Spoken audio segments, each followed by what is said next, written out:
secara singkatnya. Nah, bantuan sosial itu merupakan bantuan berupa barang, uang, atau jasa kepada individu, keluarga kelompok, ataupun bahkan kepada masyarakat yang kurang mampu atau tidak mampu atau rentan terhadap risiko sosial. Nah, di sini kita sudah menghadirkan narasumber yang sangat luar biasa, tentunya sudah mengetahui akan ranah tersebut. Nah, di sini sudah ada Ibu Nenggolan. Nah, tanpa berlama-lama lagi, dan sepertinya Ibu pun sudah tidak sabar untuk berbagi mengenai materi yang akan disampaikan, dan begitu pun dengan Bapak Ibu audiens yang tidak sabar untuk mendengarkan paparan materi dari Ibu Nenggolan itu sendiri. Nah, untuk itu saya persilakan kepada Ibu Atrista Nenggolan untuk melangsungkan pemaparan materinya. Untuk Ibu, dipersilakan Ibu. Oke, terima kasih moderator kita, Adinda Septa Nadia ya. Oke. Saya sudah diberi akses untuk share screen. Sepertinya sudah, Ibu. Oke. Pertama-tama saya kasih salam dulu ya. Assalamualaikum warahmatullahi wabarakatuh.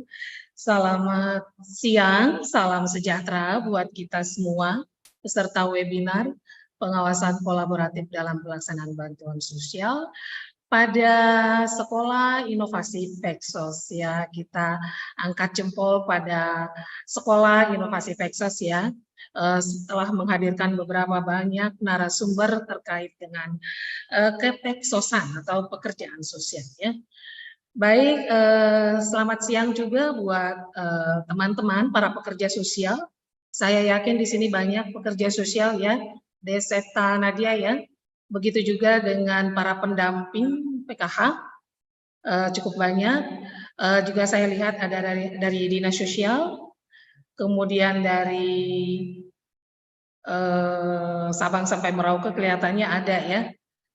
Baik, baik teman-teman, saya akan memulai. Ya, saya memang jarang dipanggil Nainggolan ya. Tapi Dek Nadia ini memanggil saya Nainggolan. Terima kasih ya. Saya biasa dipanggil dengan Ati saja ya, Dek Nadia. Oke, Bapak Ibu sekalian,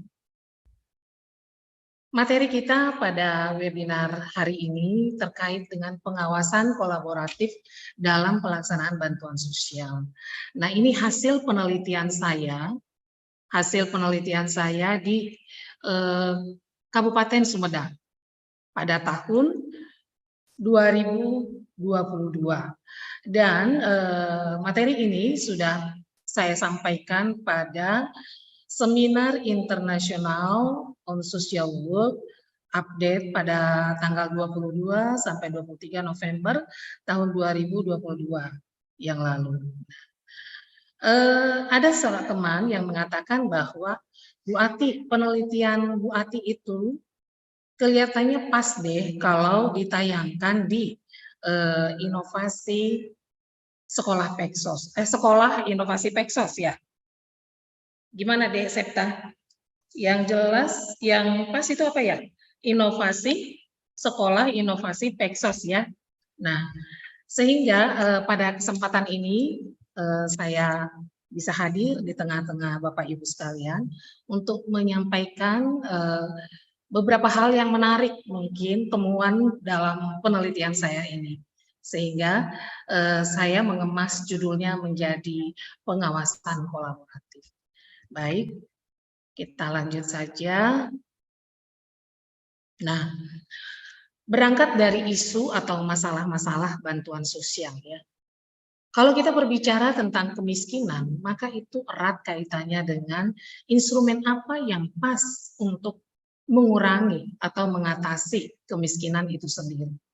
Ada beberapa teori yang mengatakan, salah satunya Armando Barrientos, mengatakan bahwa salah satu instrumen kebijakan yang tepat untuk mengatasi kemiskinan adalah bantuan sosial. Namun kenyataannya, dalam pelaksanaannya di lapangan, banyak kita temukan masalah-masalah yang berkaitan dengan bantuan sosial. Nah, salah satu masalahnya adalah di sini. Oke. Ini ada error sedikit.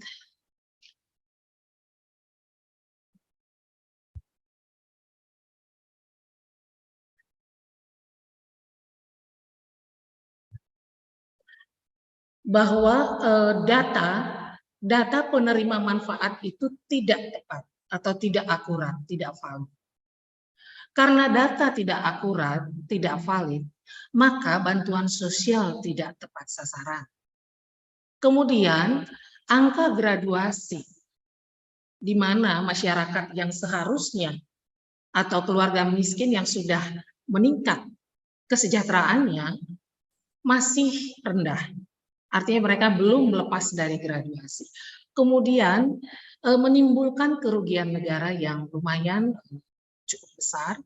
Kita ketahui bahwa ada temuan dari BPK terkait dengan bansos ini ya pada tahun 2022 sekitar bulan Agustus itu bahwa ada sekian 6,9 triliun yang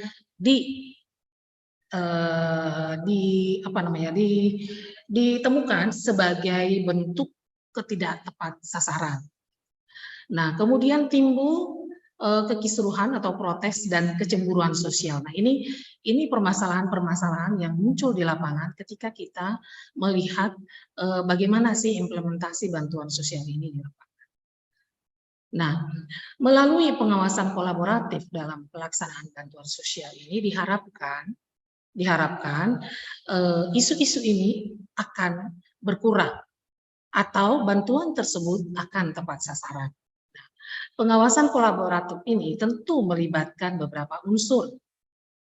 Pemerintah pusat misalnya, Pemda, Dinas Sosial, desa atau kelurahan, RT RW, masyarakat ya, di dalam mulai dari tingkat bawah sampai ke tingkat pusat. Nah, dengan adanya pengawasan kolaboratif ini, maka bantuan sosial tersebut diharapkan akan tepat sasaran, kemudian tepat jumlah dan tepat waktu.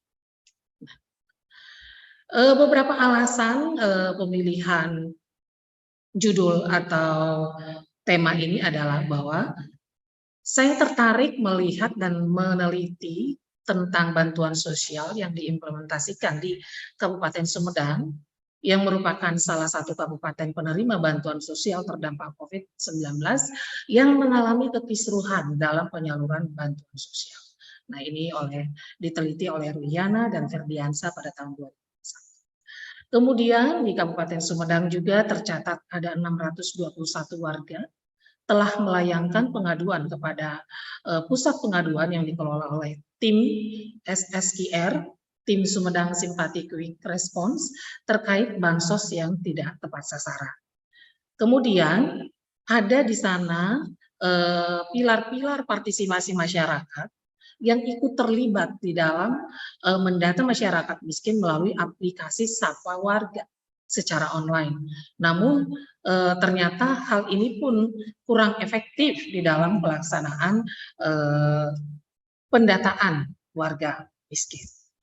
Nah, kemudian problematik penelitiannya adalah bagaimana sih pengawasan kolaboratif dalam pelaksanaan bantuan sosial di Kabupaten Sumedang.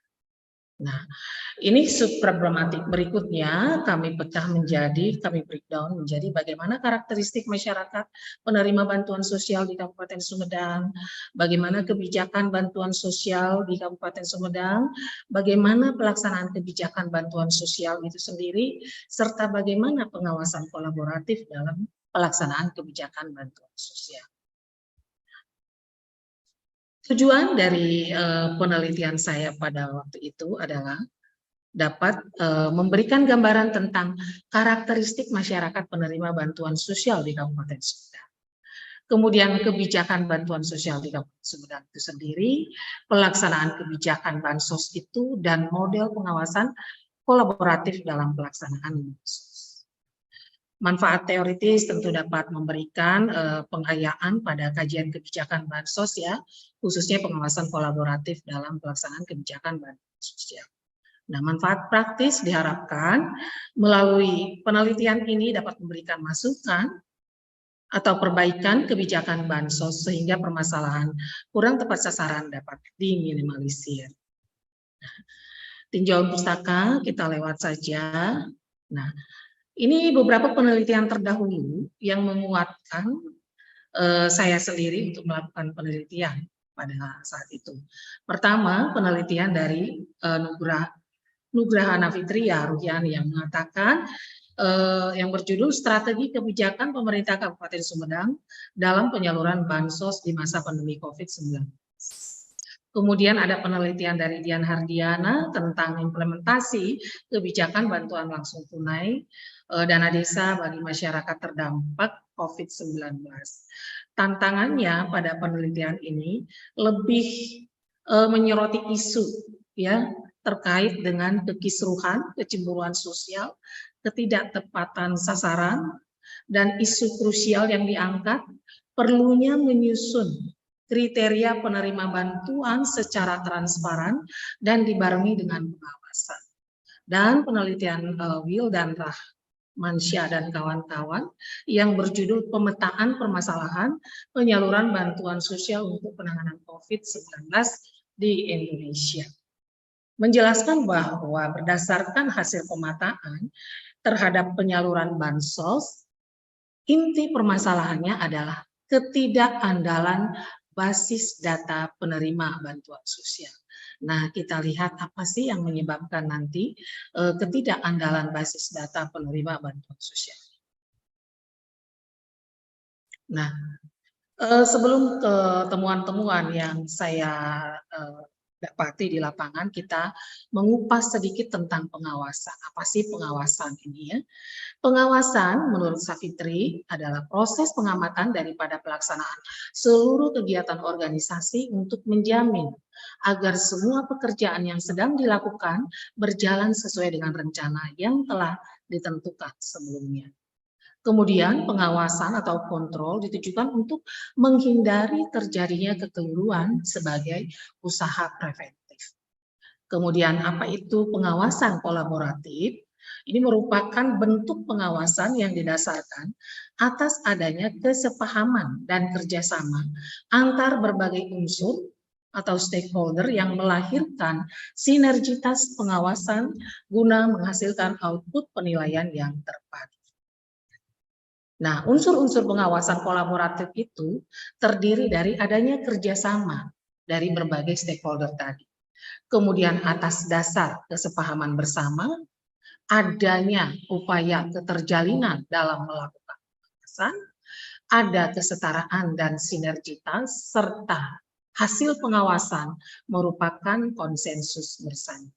Sedangkan bantuan sosial menurut Barrientos dikatakan instrumen kebijakan utama pemerintah untuk mengurangi kemiskinan dan ketimpangan, serta membangun dan melindungi individu, keluarga, dan komunitas yang paling rentan agar mereka dapat memenuhi kebutuhan dasar dan meningkatkan kualitas hidupnya. Tipe-tipe ideal program bantuan sosial oleh Barrientos dikatakan jika bantuan tipe ideal program bantuan sosial itu jika memenuhi unsur-unsur berikut ya. Adanya program objektif. Program objektif artinya menentukan tujuan dari program bantuan sosial itu sendiri. Tujuannya untuk apa? Kemudian ada beneficiary selection, yaitu penentuan penerima manfaat. Kriteria apa saja yang ditetapkan untuk menjadi penerima manfaat. Kemudian transfer modalities. Dalam hal ini skema transfer bantuan langsung tunai. Kemudian co-responsibility and condition, di mana penanggung jawab program dari level atas sampai terbawah itu terjalin dengan baik sehingga tidak terjadi satu kondisi yang tumpang tindih. Terjadi sinergitas dari penanggung jawab level terendah sampai teratas. Kemudian adanya duration and exit. Adanya waktu berapa lama bantuan sosial tersebut diberikan, serta strategi pengakhirannya seperti apa. Kemudian bantuan sosial yang ideal adalah bansos yang memberikan bantuan uang tunai dalam rangka peningkatan pendapatan yang dikombinasikan dengan pemberian pendidikan, keterampilan, finansial, maupun bantuan fisik, serta menciptakan program-program pengentasan yang terintegrasi. Menurut Barrientos, jadi tidak semata-mata bantuan sosial tersebut hanya uang tunai saja, tetapi akan lebih optimal jika dikombinasikan dengan pemberian pendidikan, keterampilan, finansial, serta program-program pengentasan kemiskinan lainnya yang terintegrasi. Nah, kalau di Indonesia seperti apa potret bantuan sosial? Nanti kita bisa diskusikan bersama dengan teman-teman kita di sini, peserta webinar yang memang menggeluti ya sebagai pengawal bantuan sosial di lapangan, seperti pendamping PKH di sini cukup banyak. Saya pikir saya lihat tadi ya, mungkin bisa memberikan masukan atau penyempurnaan mungkin ya dengan materi kita pada hari ini. Kemudian prinsip pemberian bantuan sosial selektif ya, ditujukan untuk melindungi dari risiko sosial, risiko ekonomi, dan kedaruratan akibat bencana. Tentu mereka-mereka yang rentan inilah yang menjadi sasaran dari bantuan sosial. Kemudian mereka harus memiliki NIK. Ada tersendiri nanti problematik terkait dengan NIK ini. Kemudian bersifat sementara, tidak harus diberikan setiap tahun anggaran. Ketika penerima bantuan telah lepas dari risiko atau kerentanan, maka bantuan dihentikan sesuai dengan Undang-Undang Nomor 11 Tahun 2009 tentang kesejahteraan sosial. Nah, ini mekanisme penyaluran bantuan sosial ya. Ada registrasi dulu, kemudian ada pelaksanaan edukasi dan sosialisasi, kemudian proses penyaluran, penarikan uang, atau pembelian barang jasa menggunakan dana dari rekening penerima bantuan sosial itu sendiri. Dan bantuan sosial ya teman-teman tidak dikenakan biaya oleh bank penyalur. Nah, ini permasalahan dalam implementasi kebijakan sosial, kebijakan bantuan sosial. Ada 4 hal yang berkontribusi pada ketidaktepatan sasaran penerima bantuan menurut Barrientos berikut. Yang pertama, measuring errors in selection. Artinya adanya eksklusi dan inklusi error. Ada yang seharusnya masuk tetapi tidak masuk, ya. Ada yang seharusnya sudah dikeluarkan dari program tersebut tetapi masih ada tercantum sebagai penerima bantuan sosial. Kemudian yang kedua, a process approach, yaitu proses pendekatan program mulai dari identifikasi, seleksi, registrasi, validasi penerima manfaat, ya. Kemudian ketiga, vertical and horizontal coordination. Koordinasi dari level teratas sampai terbawah. Ini perlu dilakukan supaya tidak terjadi miskomunikasi terkait dengan bantuan sosial tersebut. Kemudian information about the program. Informasi tentang program kadang tidak diketahui oleh penerima manfaat. Bahkan tidak hanya penerima manfaat. Petugas atau pengelola dari bantuan sosial itu sendiri pun ya di tingkat desa kadang tidak memahami tujuan program, bagaimana mekanisme program, karena menurut mereka cukup banyak macam bantuan sosial yang digelontorkan ke desa dari berbagai kementerian. Tidak hanya Kementerian Sosial, Kementerian Pedesaan, Kementerian Kesehatan, Kementerian Dalam Negeri, dan kementerian yang lain itu memiliki program-program yang menurut mereka hampir sama dengan bantuan sosial dari Kementerian Sosial. Oke. Metode tidak perlu ya, kita lewat saja. Nah, ini yang penting mungkin hasil penelitian ya. Karakteristik masyarakat penerima bantuan sosial. Karakteristik masyarakat penerima bantuan sosial di Kabupaten Sumedang itu, kalau kita lihat dari jenis pekerjaan mereka itu buruh harian, buruh tani, petani, supir, tukang kayu, peternak, pembantu rumah tangga, dan masih banyak yang lainnya. Tapi di sini saya angkat yang dominan saja. Jadi mayoritas jenis pekerjaan penerima bansos adalah petani, buruh harian, dan buruh tani. Jumlah penerima bansos di Kabupaten Sumedang 97.332 KK dari total jumlah penduduk Kabupaten Sumedang 1.176.018 KK. Ini data dari Dinas Sosial pada tahun 2022.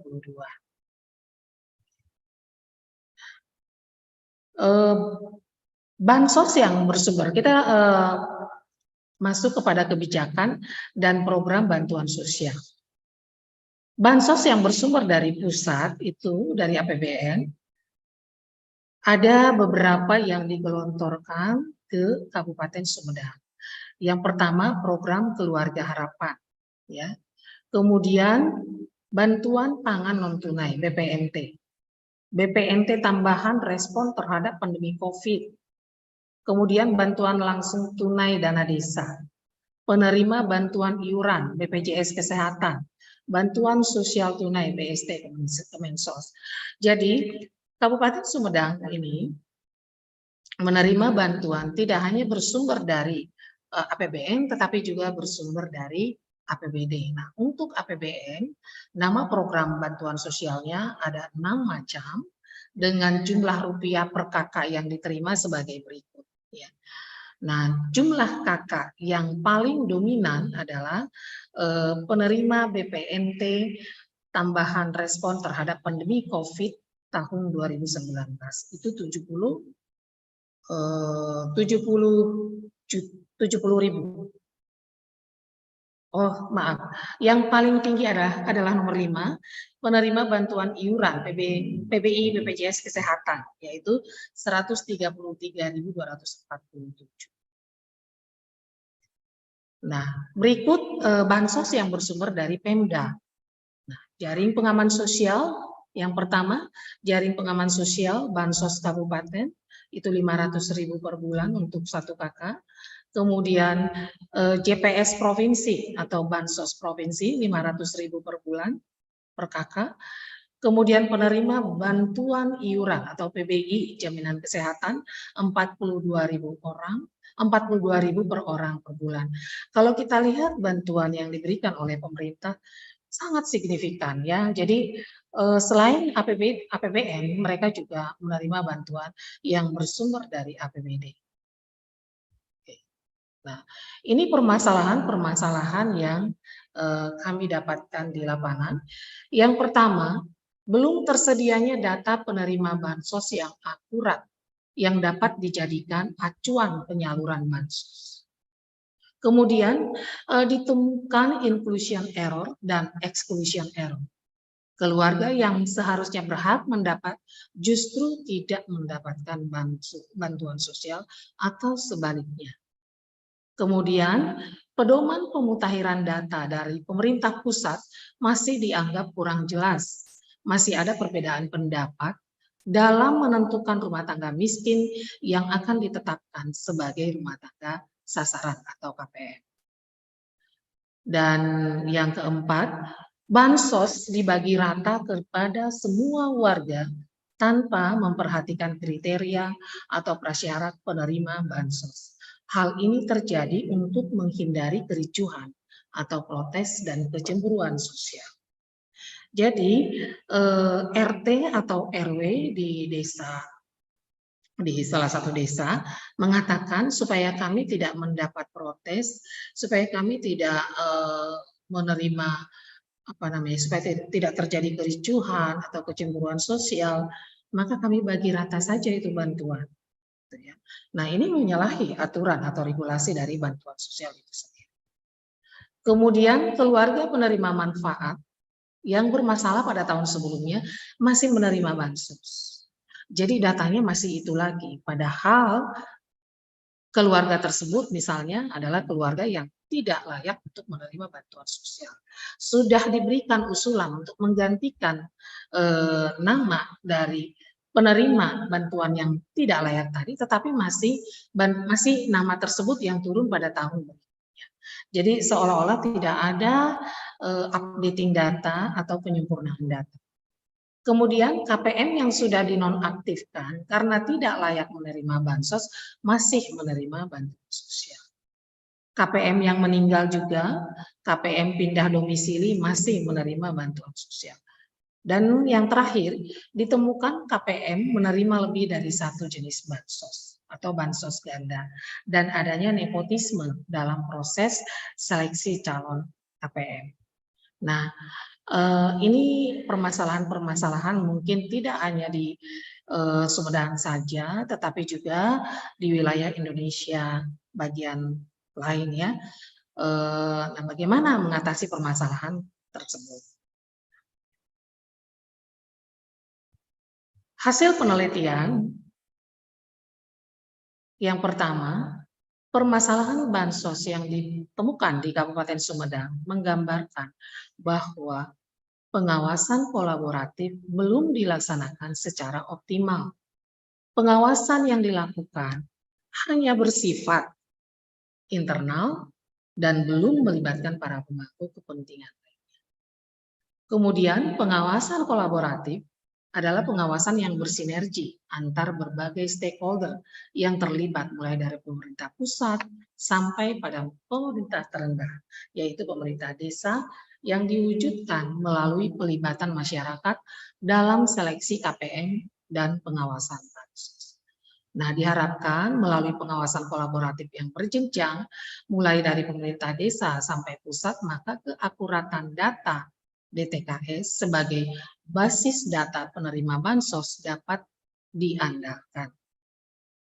Nah, melihat permasalahan-permasalahan yang dialami di lapangan, maka dalam hal ini peneliti saya sendiri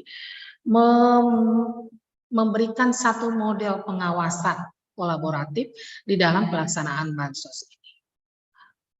Jadi intinya adalah, inti permasalahannya adalah bagaimana mendapatkan data, basis data yang bisa diandalkan. Untuk mendapatkan basis data yang bisa diandalkan tentu sangat melibatkan masyarakat atau peran-peran aktif partisipasi dari masyarakat yang paling bawah. Dalam hal ini misalnya saja ketua RT atau ketua RW dan tokoh masyarakat. Nah, data yang bersumber dari mereka itu bisa dipercaya, bisa akurat karena tokoh masyarakat, ketua RT atau ketua RW lebih tahu persis, lebih paham siapa saja keluarga-keluarga atau warganya yang sangat miskin atau rentan miskin. Nah, tentu di dalam pendataan warga miskin ini sangat diperlukan keterlibatan dari masyarakat paling bawah, dalam hal ini RT RW dan tokoh masyarakat. Sehingga data KPM itu betul-betul data yang bisa dipercaya, valid. Nah, kemudian data ini akan diangkat di dalam musyawarah desa atau musyawarah kelurahan, di mana di dalam musyawarah desa atau muskal ini tokoh-tokoh masyarakat tadi ya, misalnya RT, RW, kemudian badan perwakilan desa, kemudian tokoh masyarakat dan stakeholder yang terkait dengan data tersebut dihadirkan. Maka di sini akan terjadi pengawasan bersama, yaitu pengawasan antara masyarakat dengan perangkat desa, kemudian dengan stakeholder lainnya di dalam musyawarah desa atau muskel ini. Kemudian setelah dimusyawarahkan didapatkanlah usulan data yang baru yang akan diusulkan menjadi DTKS nanti. Nah, data dari musyawarah desa atau muskel tadi akan dinaikkan ke atas ke dinas sosial ya, akan dipadankan lagi di dinas sosial. Data ini akan diolah lagi, akan dilakukan pemadanan data dengan dinas Dukcapil. Di sini terjadi pengawasan oleh pemerintah kabupaten atau kota. Nah, data-data tersebut akan dipadankan. Nomor induk misalnya, NIK-nya tidak padan menurut Dinas Dukcapil, maka akan di-drop karena tidak sesuai data KTP dengan data kartu keluarga misalnya, akan terlihat pada saat proses pemadanan data dengan Dinas Dukcapil.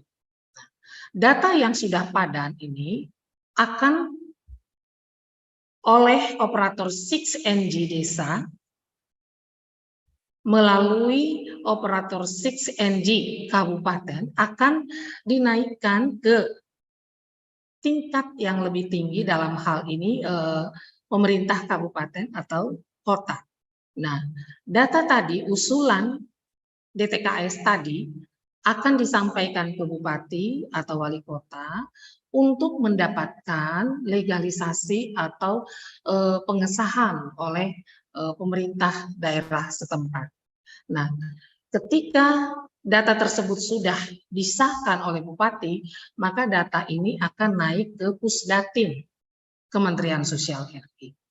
Di sini dilakukan lagi pengawasan oleh Kemendagri bersama dengan Kementerian Sosial melalui Pusdatin. Pengawasannya seperti apa?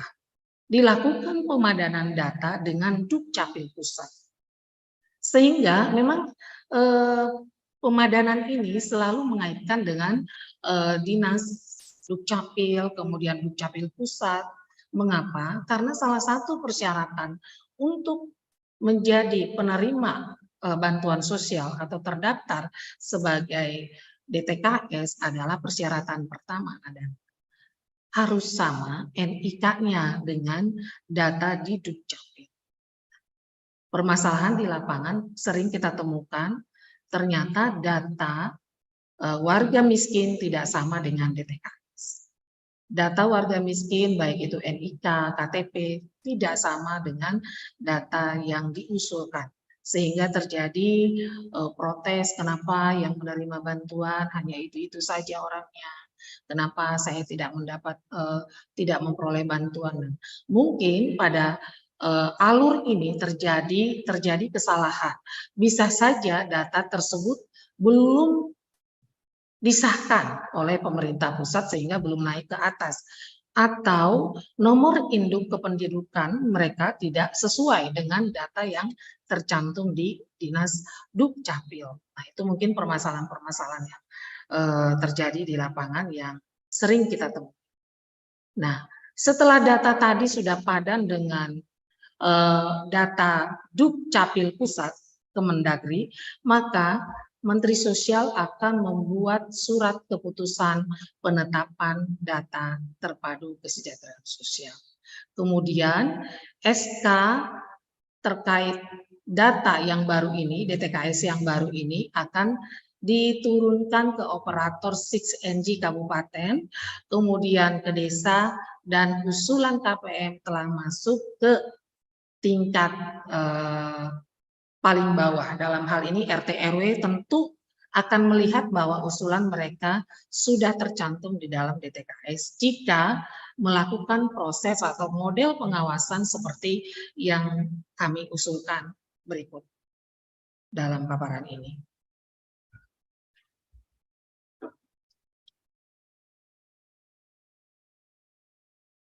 Baik teman-teman, kita lanjut kepada kesimpulan dan rekomendasi.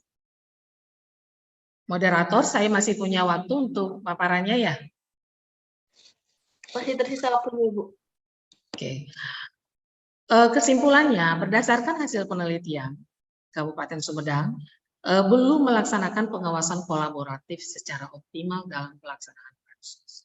Oleh karena itu, peneliti mengusulkan model pengawasan kolaboratif yang melibatkan berbagai stakeholder secara berjenjang dalam pengawasan pelaksanaan bansos itu sendiri. Dengan melalui implementasi pengawasan kolaboratif, dapat dihasilkan DTKS yang akurat, yang bisa diandalkan sebagai basis data penerima bansos, sehingga penyaluran bantuan sosial ini tepat sasaran. Oke, untuk mengoptimalkan model pengawasan kolaboratif tadi, maka direkomendasikan pertama, segera melibatkan peran aktif masyarakat dalam melakukan seleksi rumah tangga miskin. Kemudian ada komitmen yang kuat antar pemangku kepentingan untuk mengimplementasikan model tersebut. Diperlukan segera pedoman teknis indikator keluarga miskin yang mudah dipahami sehingga para kepala desa, RT RW, tokoh masyarakat dapat dengan jelas menetapkan rumah tangga miskin sebagai calon KPM. Dan jika di desa tersebut belum ada operator 6NG tingkat desa, maka dimohon segera melakukan perekrutan operator 6NG. Rekomendasi berikutnya, sosialisasi ragam jenis bansos, kriteria mekanisme penyaluran bansos, dan mengurangi pergantian nama program bansos yang sering terjadi dan membingungkan masyarakat. Jadi bantuan sosial itu cukup banyak ya diterjunkan, diturunkan ke desa, sehingga masyarakat itu kadang bingung. Apa sih bedanya BPNT dengan PKH? Apa sih BST dan BLTDD dan sebagainya? Nah, perlu dilakukan sosialisasi terhadap ragam jenis bantuan sosial tersebut. Apa tujuannya, kriteria penerima bantuannya seperti apa, mekanisme penyalurannya bagaimana, dan sebaiknya mengurangi pergantian nama yang sering berubah-ubah dalam waktu yang sangat singkat. Kemudian prasyarat menerima bansos masih berbasis KTP dan NIK. Oleh karena itu, kasus NIK invalid perlu diatasi dengan segera melakukan pemadanan data dengan Dinas Dukcapil agar tidak menghalangi hak warga mendapatkan bansos. Jadi karena NIK saja atau karena salah satu angka saja yang beda, maka KPM tadi tidak dapat atau tidak tercantum sebagai penerima bansos hanya karena kesalahan di dalam KTP atau NIK-nya. Nah, ini perlu sebelum mereka diusulkan sebagai penerima bantuan sosial, perlu persyaratan-persyaratan ini ditinjau kembali. Bagaimana KTP-nya, bagaimana NIK-nya, sama tidak dengan kartu keluarga, sama tidak dengan data yang diusulkan mulai dari musyawarah desa, Muskel sampai ke Pusdatin Medsos. Perlu dilakukan sinkronisasi dan harmonisasi data antara Kemensos dengan Kemendagri agar Pemda dapat melakukan pembaharuan data terpadu kesejahteraan sosial. Nah, ini beberapa hal yang direkomendasikan sehingga dapat mengoptimalkan model pengawasan kolaboratif tadi.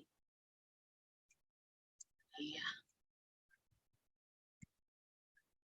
Oke, demikian Bapak Ibu, semoga bermanfaat.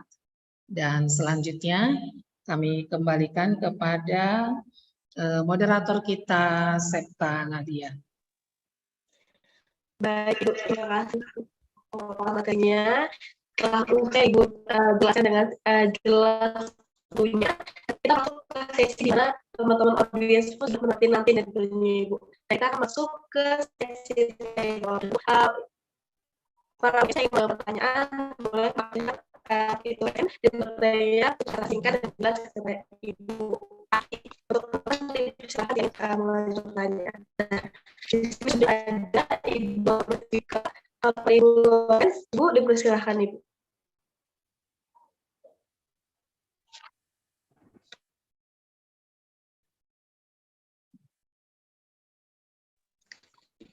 Ibu Lorenz, bagaimana Ibu? Iya. Mangga Bapak Ibu, adik-adik sekalian, sahabat para pekerja sosial, pendamping program Keluarga Harapan, mungkin ada pengalaman-pengalaman yang menarik ya di lapangan.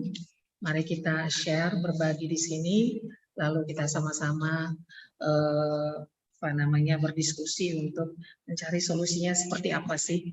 Ya, apakah ada solusi yang lebih baik lagi atau lebih efektif di dalam pelaksanaan bantuan sosial ini sehingga bantuan sosial ini memang tepat sasaran ya, dan mereka yang kurang beruntung memang menjadi sasaran dari bantuan sosial ini, sehingga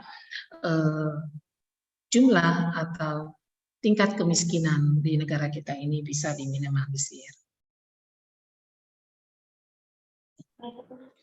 Baik, bagaimana ya tadi Ibu Roles pertanyaannya gimana?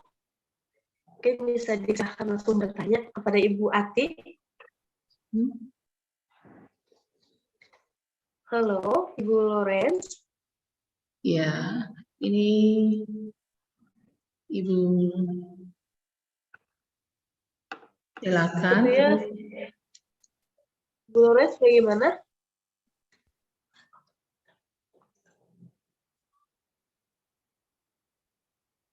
Baik, mungkin untuk menunggu Ibu Lawrence suaranya terputus sendiri, suaranya terputus-putus, Septa. Septa. Masih terputus. Yang bertanya siapa ya, Septa? Masih terputus. Tadi bertanya dan sudah raise hand Ibu Lawrence Wike. Tadi sudah melakukan raise hand, Ibu. Ibu. Nah, ini sudah ada lagi yang raise hand. Elben Beres. Mungkin boleh langsung untuk pertanyaannya. Sudah raise hand juga nih, Ibu. Terima kasih Ibu Arista.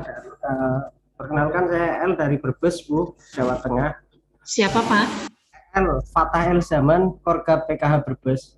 Oke, silakan Pak. Dari materi yang disampaikan oleh Ibu, kaitannya termasuk dengan data, termasuk dengan hal untuk bisa mengawal program berhasil dengan baik. Tentunya kan dalam mengejar graduasi, target juga, Bu. Hanya saja ketika di lapangan, ketika kita akan melakukan graduasi, apakah bisa langsung kita melakukan graduasi tanpa ada persetujuan dari yang bersangkutan atau dari pihak desa? Karena dari pengamatan kami di lapangan bahwa KPM tersebut sebenarnya sudah mampu secara ekonomi. Tapi karena mungkin jiwanya masih ngapunten jiwanya masih mental miskin, sehingga untuk dikeluarkan dari kepesertaan pun kami kebingungan, karena kan harus ada persetujuan ataupun mengetahui dari pihak desa. Yang menjadi persoalan adalah ketika pihak desa sendiri tidak mau menyetujui, Bu, atau mengetahui atau keberatan. Mungkin ya mohon maaf tanda petik dalam hal politik itu kan masih kental juga di desa. Satu. Yang kedua, memang yang disampaikan oleh Bu Arista itu kami sangat antusias kalau seandainya dalam hal data kependudukan itu seringkali yang sudah masuk menjadi KPM hilang dari data SP2D dikarenakan ternyata yang bersangkutan itu ganti KK, kartu keluarga. Yang ini akhirnya menjadikan lagi. Sementara harus kalaupun mau dijadikan penerima manfaat lagi, itu harus melalui usulan masuk dari pihak desa. Yang menjadi persoalan, usulan itu kan belum tentu langsung disetujui, begitu, Bu. Jadi ini persoalan-persoalan kami di lapangan. Selain itu juga untuk pendataan, kayak kami di SIKNJ juga, Bu, itu kan di lapangan ada SDM pendamping sosial yang bekerjanya itu di luar wilayah kecamatan. Tapi ketika data di SIKNJ itu muncul, itu datanya di kecamatan dia domisili, sehingga ini juga sedikit mengganggu proses dalam hal tanggung jawab kinerja di lapangan. Sementara tiga itu, Bu Arista, mohon maaf kalau ada yang salah. Terima kasih. Terima kasih Pak El dari Brebes ya. Betul, itu permasalahan tidak hanya di Brebes, tapi di mana-mana tempat seperti itu, Pak. Jadi ketika kita akan memutuskan graduasi, rata-rata keluarga-keluarga yang sudah mampu ya, keluarga yang sudah mampu untuk terlepas dari program Keluarga Harapan misalnya, mereka itu keberatan, tidak akan mau graduasi, walaupun sebenarnya sudah layak untuk graduasi. Nah, ini menjadi tantangan yang cukup berat sebenarnya ya buat para pendamping PKH juga, karena para pendamping PKH diperhadapkan dengan beberapa kepentingan lain terkait dengan graduasi ini. Kemungkinan saja ya tadi Pak El juga katakan bahwa ada apa kepentingan politik tertentu, adanya tim suksesi desa dan lain-lain, sehingga mereka menjadi penerima bantuan sosial, mereka bisa masuk di dalam DTKS gitu ya, karena ada sumbangsi dan lain-lain. Nah, ini menjadi tantangan yang sulit manakala ketika pemerintah desa setempat itu tidak dapat membuat satu keputusan yang bijaksana gitu. Nah, ini menjadi salah satu permasalahan kita bersama juga ya, bagaimana supaya para kades ini juga bisa menempatkan porsi sesuai dengan aturan-aturan yang berlaku gitu ya. Jadi akan sulit memang pekerja sosial atau pendamping dalam hal ini untuk mengatasi permasalahan graduasi ini, karena kalau melakukan graduasi maka harus ada persetujuan dari pemerintah desa setempat. Nah, di sini mungkin kita bisa membuat satu catatan. Hal ini pun sudah saya pertanyakan ke teman. Kebetulan ada teman saya di Pusdatin, bagaimana dengan kondisi seperti ini, Bu, gitu ya. Karena di lapangan mereka diperhadapkan dengan dilematis gitu. Suatu dilema, di satu sisi mereka harus menegakkan aturan bahwa yaitu tadi exclusion dan inclusion error ya. Seharusnya mereka tidak memperoleh lagi bantuan itu. Tetapi datanya masih masih tercantum di DTKS gitu ya. Kemudian tadi kental dengan politik juga ya. Nah, ini menjadi tantangan, sudah saya sampaikan ke Pusdatin pada saat penelitian ini Pak El gitu, dan mereka mengakui keberadaan ini, bahwa ini hal yang sulit karena ini ada otoritasnya di kepala desa itu sendiri ya. Tapi ya kalau misalnya satu atau dua orang saja mungkin tidak terlalu signifikan ya, tetapi ketika jumlah mereka yang exclusion atau inclusion error tadi hampir 50%, ini menjadi sebuah masalah yang cukup berat, karena pastinya pengentasan kemiskinan tidak akan berjalan dengan efektif, karena yang diberikan bantuan bukan mereka yang layak menerima bantuan. Nah, ini permasalahan hampir di semua 33 provinsi, Pak El gitu. Jadi ini memang prosedurnya harus dengan persetujuan dari Kades. Pak El, terus terang untuk hal ini saya belum bisa memberikan solusi yang tepat, karena saya juga sudah diskusikan ini dan mereka mengakui bahwa ini merupakan hal yang cukup berat untuk memberikan untuk mengeluarkan mereka dari DTKS itu. Karena data berangkat dari paling bawah, dari desa, dari RT RW gitu. Oleh karena itu perlu kita mengawal para RT, RW, kemudian Kades, supaya ketika pendataan, penyempurnaan data atau updating data yang melibatkan 6NG dalam hal ini harus punya integritas, Pak El gitu. Itu yang penting menurut saya. Integritas mereka diuji di sini. Termasuk aplikator. Ya, termasuk aplikator itu sendiri. Gitu. Soalnya yang menjadi permasalahan juga ketika pendamping sudah menggraduasi, Bu, menggraduasi, KPM itu sudah nggak masuk di bantuan tahap selanjutnya. Tapi kalau bahasa Brebes itu ujuk-ujuk atau tiba-tiba di tahap selanjutnya atau beberapa tahap kemudian data tersebut yang sudah digraduasi muncul lagi, Bu. Nah, ini yang akhirnya menjadikan data graduasi yang kami miliki pun tidak bisa berjalan dengan baik seperti itu, Bu Artirista.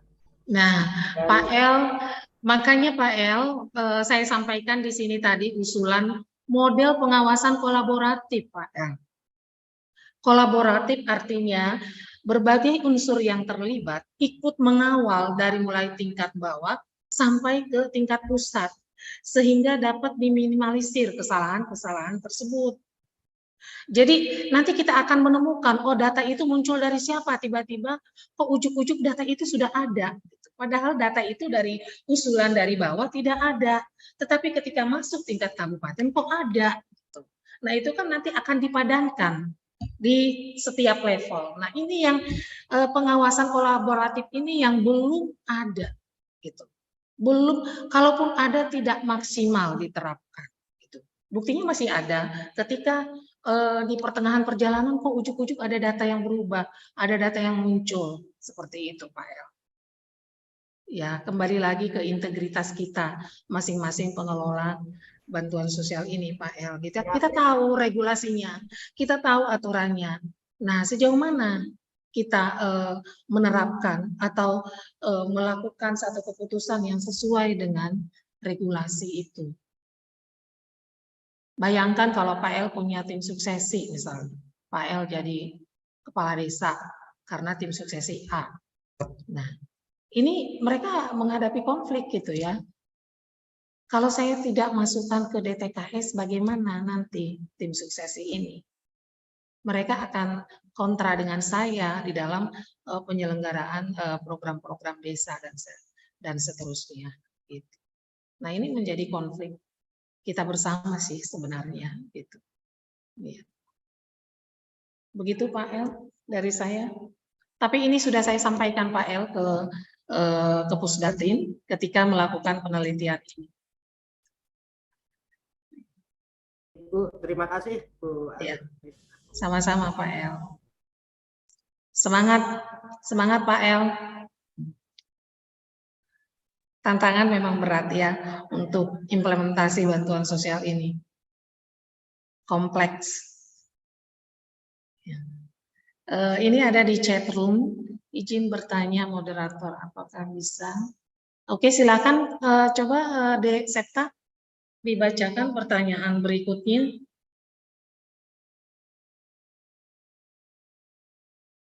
Iya, Ibu.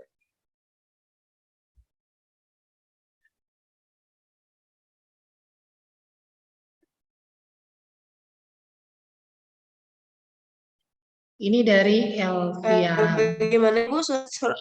Ya, dari ya dari barusan dari Bapak Elvian dan sekarang ada dari Ibu Angelika, Ibu. Silakan. Silakan Ibu Angel. Baik Ibu, terima kasih untuk waktunya. Silakan Ibu Angel. Bu Angelika.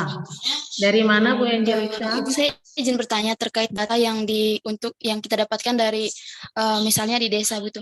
Nah, kita kan udah turun langsung gitu ya Bu ke lapangannya. Namun kenapa data yang didapatkan itu tetap tidak akurat? Lalu bagaimana caranya kita bisa mendapatkan data yang akurat tersebut? Mungkin seperti itu Bu. Ya. Bagaimana kita bisa mendapatkan data yang akurat? Nah, seperti yang saya tayangkan tadi ya, flowchart tadi. Jadi data itu disisir dulu di tingkat paling bawah. Ketika kita misalnya Kementerian Sosial minta diupdate data terbaru gitu ya. Ada usulan-usulan yang baru yang ingin kita masukkan ke DTKS. Maka data atau usulan-usulan yang baru itu harus ditetapkan oleh RT RW tokoh masyarakat karena asumsinya bahwa tokoh masyarakat setempat ketua RT, ketua RW, mereka yang tahu persis warganya yang layak untuk dibantu atau keluarga miskin. Nah, data itu kita dapatkan dari mereka.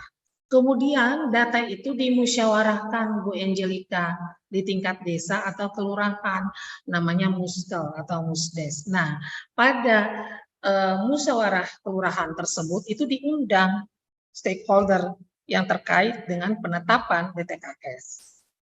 Ya, jadi tokoh masyarakat diundang, perangkat desa diundang, RT RW diundang, mungkin pendamping program keluarga harapannya juga diundang, koordinator juga diundang, kemudian aplikator CNG desanya juga diundang. Nah, di situ dimusyawarahkan, dicek satu persatu. Usulan misalnya ada 50 KK. Satu persatu dari 50 kakak tadi dicek, apakah betul ini Pak Budi, keluarga yang tidak mampu, kemudian disisir sampai 50 kakak tersebut. Nah, tentunya nanti di dalam musyawarah tersebut akan ada pro dan kontra gitu. Ada yang setuju, ada yang tidak setuju. Oh itu, oh tidak layak untuk masuk ke DTKS karena dia memiliki motor, dia memiliki mobil, dia memiliki sawah yang luas dan seterusnya. Mereka tahu persis itu, sehingga satu persatu yang tidak layak itu bisa di drop. Jadi terjadi seleksi di tingkat paling bawah sebelum diusulkan ke tingkat kecamatan, tingkat kabupaten, kota, provinsi, sampai ke Pusdati. Jadi dari bawah dulu sudah harus betul-betul diseleksi bahwa mereka memang layak untuk mendapat bantuan atau menjadi usulan DTKS yang baru. Gitu. Ya. Nah, indikator untuk menetapkan layak menjadi KPM. Nah, ini kadang-kadang menjadi permasalahan karena kebijakan-kebijakan atau juknis atau petunjuk teknis dari pusat itu sering dipersepsi beda-beda oleh teman-teman kita di tingkat bawah. Nah, oleh karena itu tadi direkomendasikan oleh saya perlu adanya penyusunan instrumen yang tepat sesuai dengan kondisi wilayah masing-masing di Indonesia karena kemiskinan di daerah Jawa Barat tentu akan berbeda dengan indikator kemiskinan di Papua. Gitu. Kalau di Papua misalnya dengan belanja 500.000 itu bisa mendapatkan hanya satu jenis barang, kalau di Jawa Barat itu bisa beberapa jenis misalnya. Dari situ kan kita bisa lihat. Jadi kemiskinan itu terlihat sepertinya relatif gitu ya. Sehingga perlu disusun satu rekomendasi ya untuk menyusun indikator kemiskinan disesuaikan dengan kondisi masing-masing wilayah. Gitu ya. Jadi perlu Ibu Angelica, perlu di sini partisipasi dari warga kita yang paling bawah dalam hal ini Kades, RT RW dan tokoh-tokoh masyarakat untuk terlibat di dalam seleksi DTKS tadi. Sehingga ketika diusulkan ke tingkat kecamatan, kabupaten itu harus dikawal terus. Pengawasan kolaboratif artinya berbagai stakeholder di dalam level tadi yang saya sampaikan tadi ya, model pengawasan kolaboratif itu ikut terlibat di dalam pengawalan dari bawah sampai ke pusat. Caranya bagaimana? Dipadankan dengan Dukcapil sehingga KTP-nya, NIK-nya dan lain-lain itu memang harus padan. Harus padan dengan Dukcapil tingkat kabupaten, kemudian di tingkat yang lebih tinggi juga harus dipadankan dengan Dukcapil pusat. Nah, maka pengawalan dari bawah sampai ke atas itu ya akan menghasilkan data terpadu KESOS yang sesuai dengan usulan dari Bapak Ibu di tingkat level paling bawah. Nah, masalahnya kok ujuk-ujuk ada data yang baru di pertengahan jalan. Nah, ini perlu pengawasan seperti apa? Pengawasan kolaboratifnya seperti apa? Pelaksanaannya di lapangan. Sehingga kok ujuk-ujuk muncul data yang terbaru gitu ya. Nah, jadi menurut saya bahwa penerapan model pengawasan kolaboratif ini memang perlu komitmen yang kuat dari setiap lini, dari atas sampai tingkat pusat. Sehingga data tadi bisa dikawal sampai turun SK Menteri Sosial yang menetapkan DTKS yang baru, yang nanti akan diturunkan ke 6NG tingkat desa. Demikian Mbak Angelica.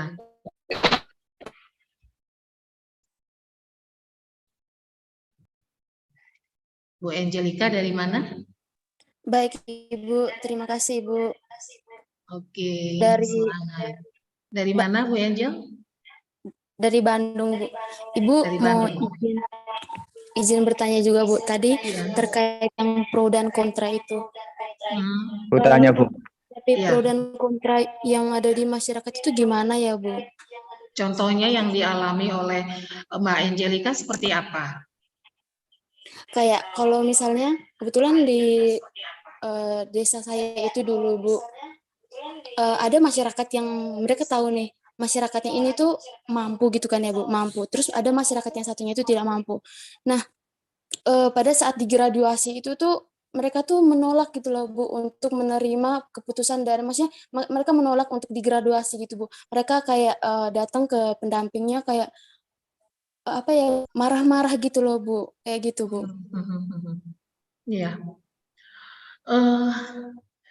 Pemerintah dalam hal ini sudah menetapkan salah satu cara ya untuk menumbuhkan rasa malu ketika kita sudah tidak layak menerima bantuan, tetapi masih menerima bantuan.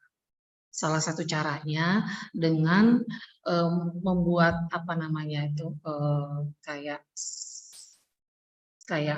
spanduk kecil di dalamnya dituliskan keluarga miskin gitu ya, keluarga miskin, dan ditempelkan di depan rumah dari KPM tersebut. Padahal bangunan rumah dan sarana yang didapati di dalam keluarga tersebut tidak sesuai dengan apa yang ditempelkan di pintu atau di dinding rumah tersebut. Nah, ini salah satu cara untuk menumbuhkan rasa malu, kok kaya mengaku miskin gitu ya. Nah, apakah ini sejauh mana efektif atau tidaknya dengan label, menempelkan label di rumah keluarga tersebut, KPM tersebut, apakah itu efektif atau malah kayaknya kurang efektif, biasa-biasa saja tuh, tidak ada rasa malu ditempelin keluarga miskin penerima program PKH, padahal dari struktur bangunannya sudah permanen dan pekerjaannya lumayan, punya penghasilan yang lumayan, misalnya buktinya ada motor, ada mobil, kok menerima label itu gitu. Nah, itu salah satu cara untuk menumbuhkan rasa malu. Mentalitas malu itu bisa artinya saya malu, saya akan punya kesadaran untuk graduasi saja. Nah, ini kendala-kendala di lapangan yang kami rasakan juga ya ketika melakukan penelitian. Jadi banyak kades yang mengatakan bahwa warganya menolak untuk lepas dari program PKH ini. Gitu. Nah, ini menjadi salah satu tantangan kita bersama. Bagaimana solusinya supaya mereka bisa dengan rela, dengan ikhlas untuk digraduasi.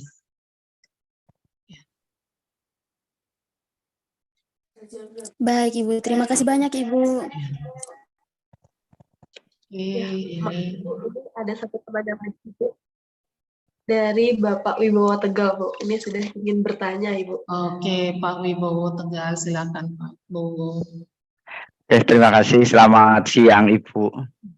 Selamat siang. Narasumber Bu Sinten Bu Rista. Panggilannya Bu Rista ya. Terima kasih. Silakan. Wibowo dari Dinas Sosial Kabupaten Tegal Ibu. Mungkin barangkali sudah pernah ke kunjungan ke sini. Terima kasih mengomentari yang terkait dengan paparan Ibu yang tadi disampaikan rekomendasi kolaboratif. Pengawasan kolaboratif. Dan tadi banyak sekali menyebutkan tentang desa ya. Ya, kolaboratif. Yang terkait kolaboratif sebenarnya di Juktis itu sekarang Pak Bowo, memang, Pak Bowo suaranya putus-putus, bolehkah lebih dekat ke device-nya? Ya, halo, oke, ya, Ibu, halo. Ya, halo, ya. Halo, ya. Jadi yang terkait dengan kolaboratif tadi, yang pengawasan kolaboratif. Sebenarnya di tim koordinasi bansos pangan maupun PKH itu kan ada divisi yang terkait dengan pengawasan maupun pengaduan masyarakat ya. Hanya itu memang kesininya itu memang belum artinya menurun lah karena prosedur atau mekanisme penyaluran yang sekarang langsung ke pos atau secara ya tiba-tiba datanya, maka itu tim koordinasi yang dulu misalnya pangan ya melibatkan beberapa OPD maupun lembaga lain itu kan ada seperti itu. Atau memang kalau jobdesknya sudah tidak ada, tapi yang jelas itu dulu pernah yang seperti itu. Artinya kita pengawasan bareng. Nggak tahu sampai sekarang. Terus yang kedua yang terkait dengan verifikasi Verivali di DES, memang permasalahan atau tantangan kita di secara nasional juga pemerintah bahwa tantangan perlindungan sosial itu adalah akurasi data yang memang masih belum akurat datanya. Dan ini juga di tahun ini kita juga bingung, ada yang terkait dengan penanggulangan kemiskinan ekstrim, ada 3 data ya, ada TTKS, ada P3K, ada Reksosek. Nah ini juga menjadi apa namanya ya tantangan kita, bahwa kita ketika tidak ada pemeringkatan yang di TTKS akhirnya menggunakan P3KE itu. Saya cuma ingin ini Pak, Bu, bahwa di Kementerian Desa itu ada regulasi yang menjadi pedomannya desa untuk melaksanakan anggaran. Dia di Permendes misalnya. Iya. Kita itu belum lembaga mungkin STKS atau Kementerian Sosial mendorong bahwa beberapa kegiatan yang bisa dimasukkan dalam prioritas pembangunan dana desa secara khusus, karena begitu saya baca prioritas 2023 saja itu lebih pada misalnya pendataan yang terkait dengan SDGs desa ya, data SDGs desa terkait dengan stunting misalnya itu disebutkan, yang terkait dengan ketahanan pangan. Jadi beberapa kementerian misalnya Sosial, Kesehatan maupun tenaga itu secara eksplisit itu dia sepertinya sudah ada mungkin kesepakatan dengan antara lembaga atau kementerian bahwa kegiatan-kegiatan itu secara khusus masuk dalam prioritas. Lah kita ketika saya lihat di regulasi kita ini bias, artinya yang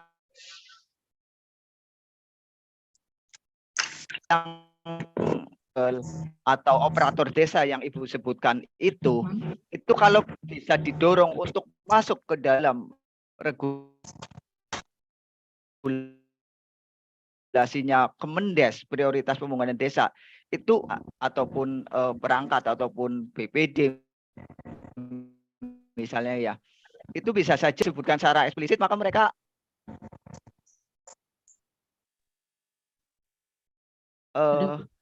ya meskipun banyak ya, tapi itu kegiatan-kegiatan itu semisal ketahanan pangan ada juknisnya atau pedomannya itu Kementerian Pertanian ya, terus pos kesehatan itu jelas, kader kesehatan itu jelas disebutkan, honor kayak gitulah.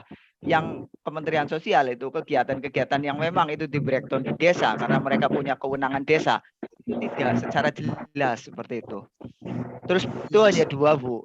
Pertanyaan saya ke Ibu ya, yang terkait dengan ini, yang terkait dengan ketika data itu berbeda, sebenarnya kan ada kewenangannya.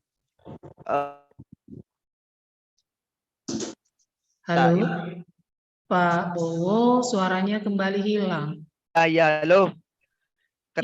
Pertanyaannya Bu, ketika ada perbedaan data itu kan menjadi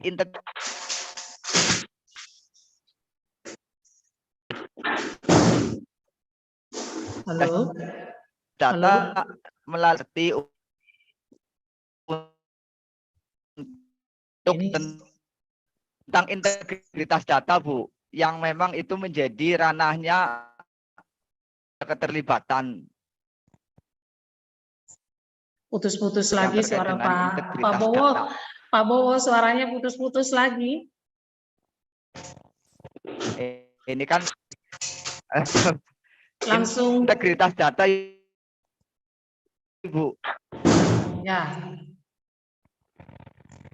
Jadi integritas data yang integritas data. Halo. Ya. Yang terkait dengan integritas data itu menjadi kewenangan perguruan tinggi sejauh mana misalnya STKS itu melakukan itu. Terima kasih, Bu. Oke.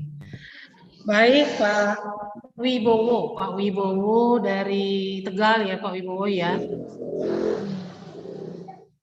Pak Wibowo terkait dengan dana desa. Kemendes mengucurkan dana desa 1,3 M per desa ya Pak Bowo ya? Variatif 1,3 M setiap desa memperoleh BLT dana desa dari Kemendes. Nah, ada banyak nggak jelas. Variatif Ibu. Ya. Variatif, tapi antara 1 sampai 1,3 M ya per desa. Nah, di antara data miskinnya banyak, itu besar, iya, itu besar. Ya. Kalau tidak salah, tolong dikoreksi, 30% dari dana desa tersebut peruntukannya untuk apa, Pak Bowo? Jadi untuk kegiatan khususnya di prioritas dana desa 2023 ini yang untuk perlindungan 10 sampai 25% itu untuk BLT DD dana desa ya. 10 itu dari data P3KE. Terus ada lagi penanganan ekstrim lainnya, pemberdayaan, terus ada bantuan baik RTL, apa namanya, ekonomi produktif kayak gitu ada, atau BUMDes itu tersendiri. Kalau yang BLT DD itu 10 sampai 25%. Dana desa. Oke. Iya, BLTDD ya, bantuan langsung tunai. Nah, ini bisa diadvokasi supaya diarahkan ya Pak Bowo, ini bisa diadvokasi supaya diarahkan kepada pengentasan kemiskinan. Pengentasan kemiskinan sehingga keluarga miskin di Tegal, halo? Halo? Aduh, sinyal kita, Bu Moderator, sinyal kita ini lup-lup ya. Iya. Ibu, sinyal dari Pak Wibowo-nya yang kurang aman, Ibu. Oh iya. Oke. Jadi Pak Bu, mengenai dana desa tadi yang 10 sampai 25% itu bisa diadvokasi melalui misalnya melalui kerjasama antara Kemendes dengan Kemensos, bisa jadi itu bisa diadvokasi untuk ditujukan kepada pembangunan dalam artian pembangunan kesos. Jadi dana desa tersebut tidak melulu untuk pembangunan jembatan, pengaspalan jalan atau bangunan-bangunan lain. Jadi bisa kita advokasi agar yang 25% dari dana desa tadi itu bisa diprioritaskan untuk pengentasan kemiskinan atau penanggulangan kemiskinan. Nah, ini merupakan PR yang sangat berat ya Pak Bowo ketika kita akan merubah satu kebijakan. Kalau itu sudah Pak Bowo. Kalau yang BLTDD itu kan sudah datanya dari P3KE yang kemiskinan ekstrim, iya. Oh iya. P3KE. Terus yang lain, iya. Berapa kebijakan yang lain? Contoh gini Bu, pembentukan puskesos itu kan secara kalau bisa itu melalui dana desa. Hanya dukungan, artinya bahwa itu menjadi antar kementerian lah untuk nitip kegiatan ini untuk puskesmas. Nah di situ yang hanya tercantum itu yang secara umum, contoh posyandu, pos kesehatan, terus siskampling misalnya, itu kan secara umum karena mereka masing-masing mendorong, misalnya di KTAN itu kan mendorong lah. Ini kita pada Kementerian Sosial itu mendorong bahwa ini ada puskesmas yang perlu dianggarkan di desa, seperti itu Bu. Iya. Baik Pak Bowo. Nah ini merupakan satu masukan buat kami ya bahwa puskesmas pun sebenarnya bisa dialokasikan melalui dana desa ya. Dana desa. Oleh karena itu Dinas Sosial bekerja sama dengan Kemensos, mungkin dalam hal ini Pusdatin bisa merekomendasikan. Berarti ini kan kerjasamanya tidak lagi antar Dinas Sosial dengan Kemensos gitu ya, tetapi ini di antara kementerian ini gitu. Antara kementerian perlu perlu merumuskan kebijakan sehingga dana desa itu bisa bersubsidi untuk pembangunan kesos. Tidak hanya ditujukan untuk pembangunan yang sifatnya fisik seperti Siskamling, Posyandu. Sementara kesos yang menyangkut hajat hidup orang banyak ini menjadi sebuah prioritas dari dana desa. Karena memang anggaran atau budgeting bansos negara kita itu memang hanya 2,2% dari seluruh APBN. Jadi memang masih sangat kecil. Sehingga perlu Pak Bowo kerjasama antara kementerian. Ada subsidi silang itu antar kementerian. Ketika puskesmas ini memang dirasakan sebagai kebutuhan yang sangat mendesak ada di satu desa atau di wilayah tertentu. Mungkin seperti itu Pak Bu. Nah ini menjadi catatan buat kami, bisa kami sampaikan nanti ke kementerian kami, Kementerian Sosial ya pada saya Dinas Sosial Bu. Iya, iya gitu Pak Bowo. Ya, siap. Dari saya. Mungkin dari Pak Bosnya apakah sudah dicukupkan untuk jawaban dari Ibu Ati sendiri? Mungkin dari teman-teman audiensnya, kalau tidak ingin bertanya, mungkin mohon maaf untuk bisa diangkat terlebih dahulu. Dan ini masih tersisa satu dari Bapak Ibu. Mungkin Bapak Abi bisa dilangsungkan ke pertanyaannya. Silakan Pak Abi, dari mana Pak Abi? Halo. Halo Pak Abi. Iya, terima kasih atas kesempatannya Ibu. Mau nanya Ibu. Iya, mangga Pak Abi. Mau nanya begini Bu, kita ini di sebagian daerah dipusingkan lagi dengan istilah kemiskinan ekstrim Bu. Kemiskinan ekstrim itu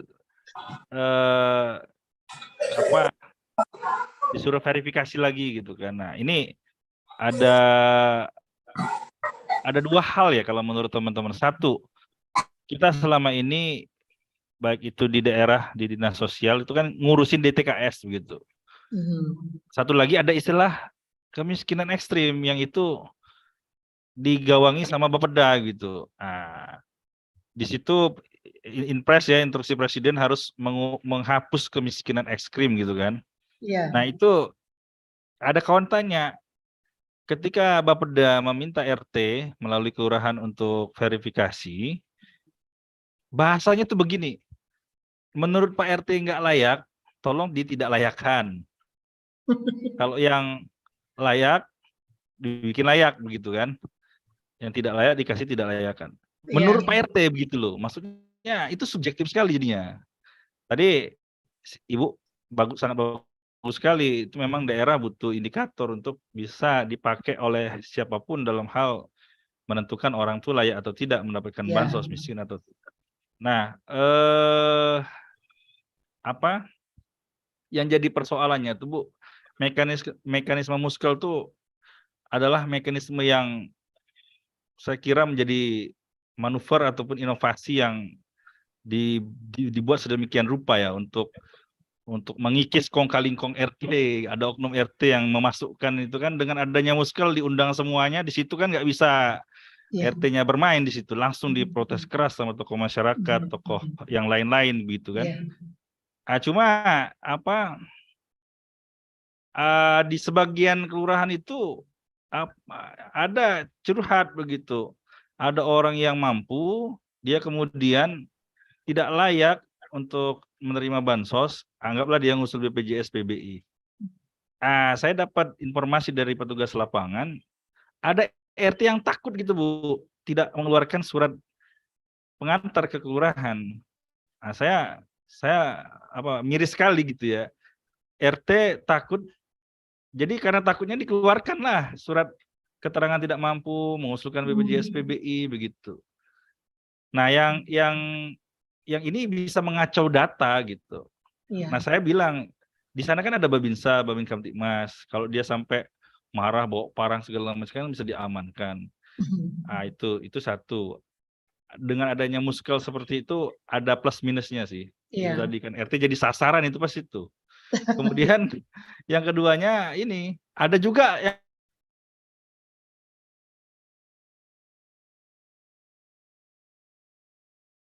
Pak Abi hilang suaranya.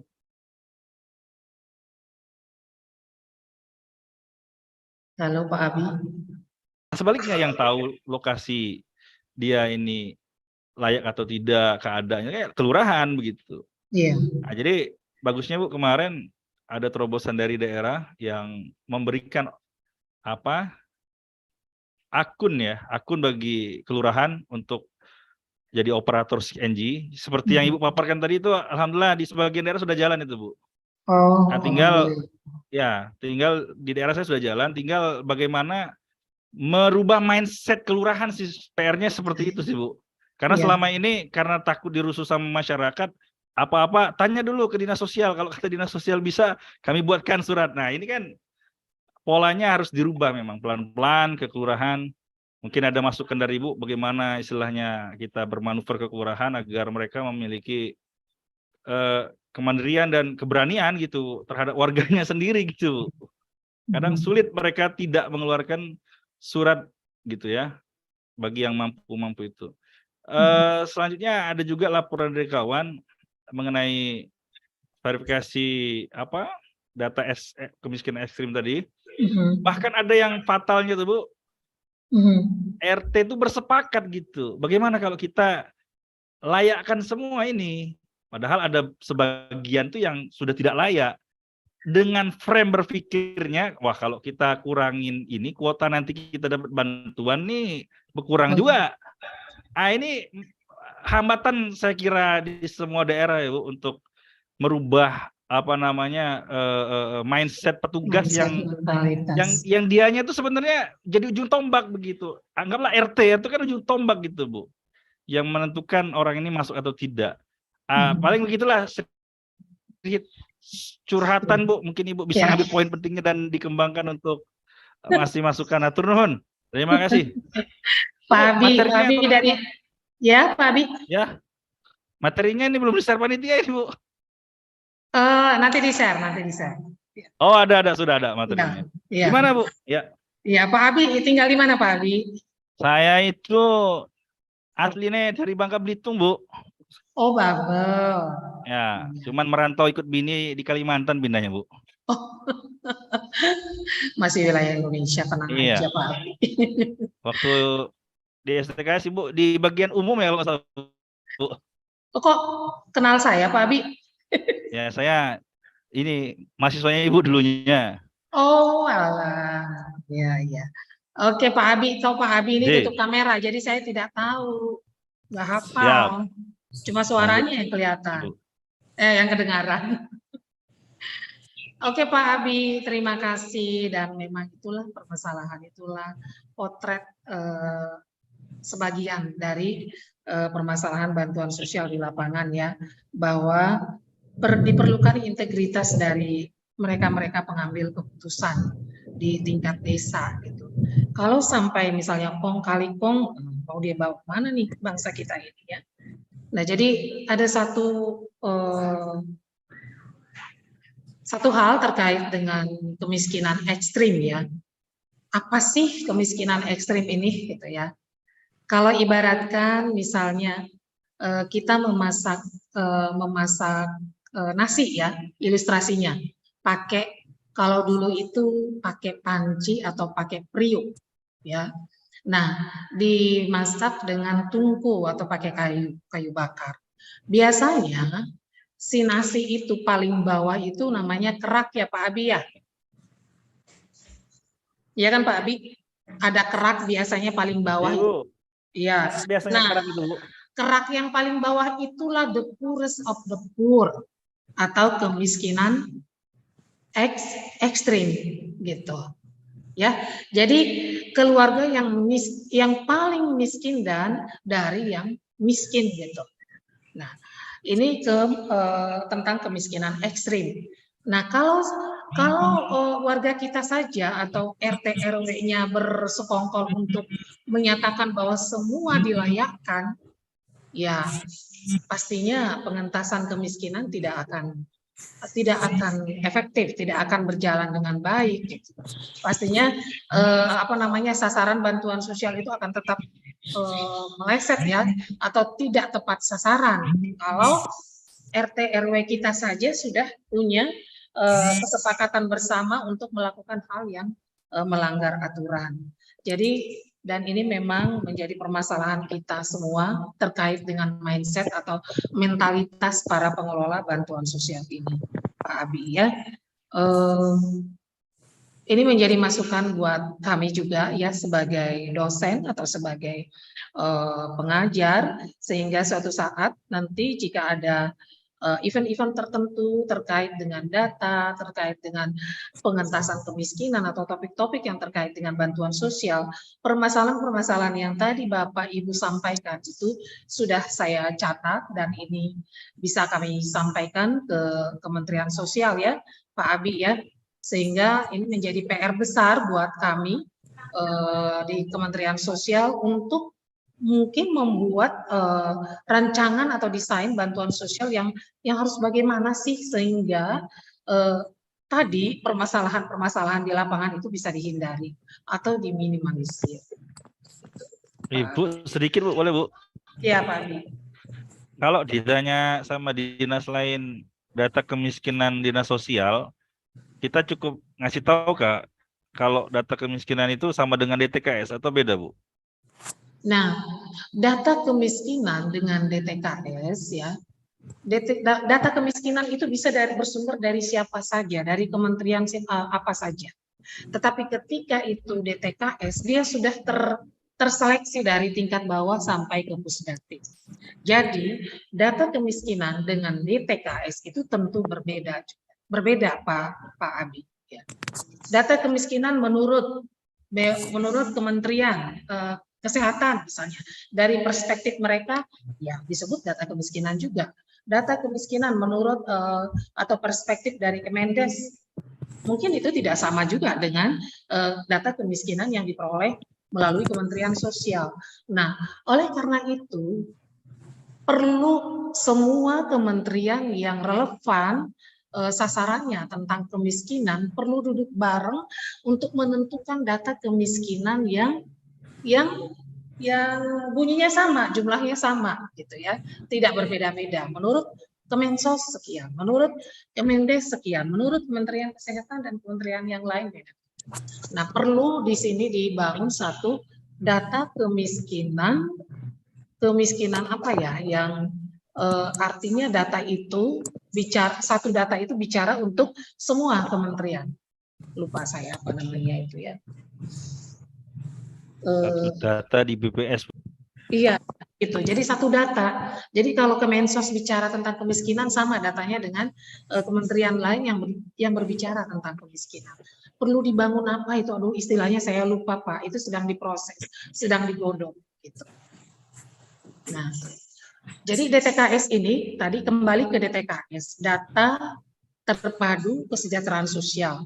Nah, ini kan SK-nya SK Menteri Sosial. Jadi Menteri Sosial yang mensahkan bahwa inilah data terpadu kesejahteraan sosial yang baru, usulan baru misalnya.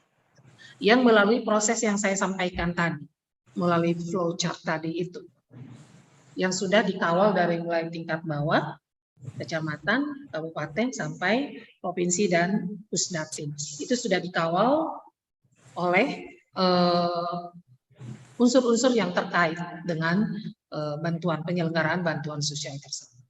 Ya seperti tadi kan di desa dilakukan muspel, itu kan pengawasan di tingkat desa bahwa data ini benar adalah keluarga miskin. Kalau bukan keluarga miskin di drop pada saat muspel itu. Lalu setelah itu dinaikkan ke atas dan seterusnya. Itu dikawal terus. Nah, itu baru outputnya adalah DTKS. Setelah disahkan dulu oleh pimpinan daerah setempat. Dalam hal ini misalnya disahkan oleh bupati atau disahkan oleh wali kota. Gitu. Kalau belum disahkan, berarti belum naik ke pusat, ke Pusdatin. Sehingga Pusdatin masih menggunakan data yang lama. Nah, ini yang menjadi masalah kadang-kadang. Kadang-kadang daerah sudah merasa sudah memberikan data terbaru. Tetapi ternyata data terbaru tersebut belum disahkan oleh pimpinan daerah setempat. Kalau belum disahkan, maka operator 6NG tidak punya data untuk dinaikkan ke Pusdatin. Sehingga pada tahun berikutnya data yang muncul masih itu-itu juga. Yang digunakan oleh Pusdatin adalah data yang kemarin karena belum ada data yang terbaru. Nah, ini yang kadang belum diketahui oleh teman-teman kita di tingkat desa. Sehingga muncul kekisruhan, kok datanya itu lagi, yang menerima bantuan si A lagi gitu. Nah, mungkin usulan yang baru tersebut belum sampai Pusdatin oleh 6NG-nya gitu. Atau masih di meja pimpinan daerah setempat belum sempat disahkan. Kita tidak tahu proses itu, ya. Ketika itu ada di tingkat kabupaten, bagaimana prosedurnya? Mungkin begitu, Pak Abi. Turun nih, Bu. Yang sami-sami. Baik, Ibu.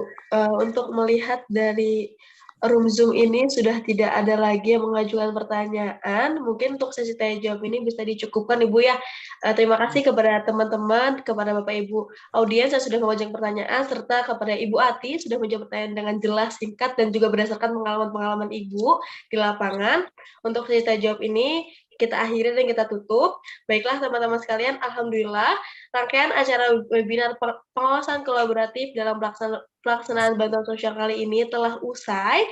Saya ucapkan terima kasih kepada Ibu Ati selaku narasumber yang sudah meluangkan waktunya untuk hadir di room Zoom ini, sudah melakukan pemaparan materi kepada Bapak Ibu audiens, dan juga saya ucapkan terima kasih kepada Bapak Ibu audiens yang sudah meluangkan waktu pula yang sudah hadir ke room Zoom kita ini untuk hadir mendengarkan pemaparan materi mengenai webinar kita mengenai bantuan sosial itu sendiri. Nah, saya Septa Radio Indonesia, mohon maaf bila mana ada tutur kata yang kurang berkenan.